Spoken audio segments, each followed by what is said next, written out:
क्या बीटीएस अब उतने फेमस नहीं रहे जितना वो पहले थे? क्योंकि कई लोगों का कहना है कि बीटीएस अब अपनी पोजीशन के पॉप में खो चुके हैं एंड जल्दी ही वो खत्म होने वाले हैं। सो रिसेंटली जब से बीटीएस का कमबैक अनाउंस हुआ है, दुनिया भर के लोग बीटीएस के कमबैक का वेट कर रहे हैं। बट वियर्ड बात ये है कि कमबैक हो जाने के बावजूद भी बीटीएस अभी सुर्खियों में नहीं है। ऑल्दो कई जगह पे बीटीएस की कॉन्वर्सेशन हो रही है, लेकिन फिर भी ऐसा नहीं है कि हर कोई सिर्फ बीटीएस पे ही फोकस्ड है। दुनिया में और भी काफ़ी चीज़ें चल रही हैं जिसको लोग देख रहे हैं एंड कई सारे हिटर्स को मौका मिल गया है ये कहने का कि बीटीएस अब पहले जितने पावरफुल एंड फेमस नहीं रहे।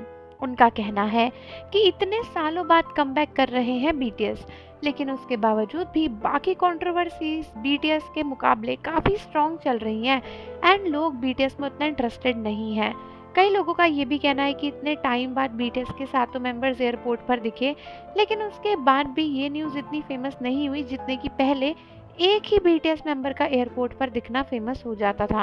उनका ये भी कहना है कि भले बीटीएस कम बैक कर रहे हैं, लेकिन बीटीएस का कंटेंट उस स्पीड से रिलीज नहीं हो रहा जिस स्पीड से पहले होता था एंड फैंस भी उनमें उतना इंटरेस्टेड नहीं है, क्योंकि कुछ कुछ जगह पर कॉन्सर्ट्स टिकट्स भी उतने ज़्यादा सेल नहीं हुए जितने हमेशा होते थे। बट दोस्तों, इन सारी बातों का जवाब सिर्फ यही है कि ऐसा बिल्कुल नहीं है। सो बेसिकली ये बात सच है कि अब और भी के पॉप आर्टिस्ट आ चुके हैं जो कि काफ़ी फेमस है एंड फैंस उसमें बट गए हैं, लेकिन बीटीएस ने अपनी पोजीशन कभी भी नहीं खोई है। इट्स जस्ट कि अब बाकी लोग भी इतने सारे हो चुके हैं कि उनकी भी न्यूज़ आती रहती है। पहले सिर्फ बीटीएस ही फेमस थे।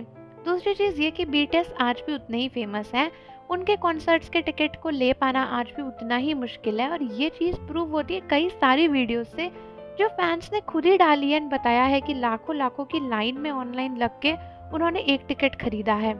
एंड रही बात कुछ जगहों की जहाँ पे कॉन्सर्ट के टिकट नहीं बिके, तो वहाँ पे कभी भी नहीं बिकते थे क्योंकि वहाँ पे उतनी आर्मीज एंड उतने फैंस नहीं थे एंड कई सारे फैंस साउथ कोरिया भी ट्रेवल करते हैं कॉन्सर्ट के लिए, इसीलिए वो अपने ओन जगह पे भी कॉन्सर्ट के टिकट्स नहीं खरीदते। रही बात इसकी कि बीटीएस फेमस नहीं रहे एंड वो ख़त्म हो जाएंगे, तो ऐसा कभी नहीं होने वाला। बीटीएस आज इतने फेमस हैं, हर दूसरा तीसरा ब्रांड उनको अपना एम्बेसडर बनाना चाहता है, हर कोई बीटीएस को कवर करना चाहता है एंड रिसेंटली जब बीटीएस एयरपोर्ट पर आए तो हमने देखा ही किस लेवल की भीड़ थी, कितने रिपोर्टर्स, कितना सब कुछ वहाँ पे था। इस लेवल का फेमस होना इजी नहीं है एंड हाँ, इस समय लोग और भी चीज़ों पे फोकस्ड हैं, लेकिन इसका मतलब ये बिल्कुल नहीं है कि बीटीएस की पॉपुलैरिटी ख़त्म हो गई है। टाइम के साथ चीज़ें चेंज होती हैं एंड बीटीएस के साथ भी हो रही हैं। तो आप लोग अपने व्यूज़ कमेंट्स में बताओ कि आपको लगता है कि बीटीएस की पॉपुलैरिटी ख़त्म हो गई है। मिलते हैं आपसे अगली वीडियो के साथ।